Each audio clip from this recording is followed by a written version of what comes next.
So అంటే ఇప్పుడు విరాట్ కోహ్లీతో పోలుస్తున్నారు కదా, ఎలా అనిపిస్తుంది రషీద్?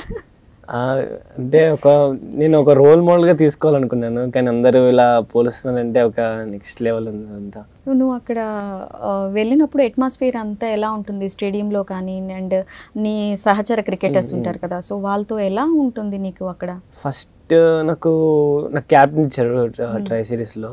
క్యాప్టెన్ అంటే ఇండియాలో క్యాప్టెన్ అంటే ఒక రోల్ మోడల్గా చూసేవాళ్ళు అందరూ, ఇతను లాగా ఉండాలి అన్నట్టు చూసేవాళ్ళు. నేను చెప్పినా దాని మీదే ఉండేవాళ్ళు, బౌలర్స్ కానీ కోచ్ కానీ నా మాటే వినేవాళ్ళు. ఒక క్యాప్టెన్ అంటే అంత రెస్పాన్సిబిలిటీ ఉండేది ఇండియా టీంలో. నాకు అలవాటు అయింది అలా, చాలా అట్మాస్ఫియర్ చాలా బాగుండేది. సో కెప్టెన్కి వైస్ కెప్టెన్ ఇప్పుడు, సో మీ ఇద్దరికి మధ్య అండర్స్టాండింగ్ ఎలా ఉంటుంది? ట్రై సిరీస్లో నా వైస్ కెప్టెన్ ఉండేవాడు, నేను క్యాప్టెన్ ఉండేవాడిని.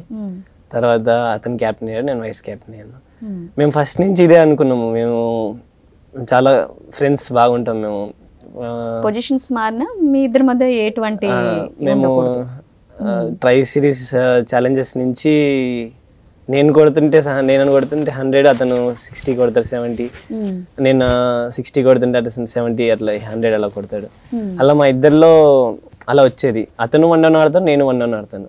కానీ నాకు 1 డౌన్ ఛాన్స్ దొరికింది, ఎందుకంటే అతనికన్నా ఎక్కువ స్కోర్ కొట్టాను. మేము ఒకటే అనుకున్నాం, మేమిద్దరం ఏదొచ్చినా మన ఇద్దరం ఒకటేలా ఉండాలి. కొన్ని వస్తూ ఉంటాయి, కానీ మన దగ్గర అది చూపించుకోకూడదు. అతను కూడా నాతో అట్లానే ఉంటాడు, ఒక ఫ్రెండ్స్గా ఉంటాం అంతా.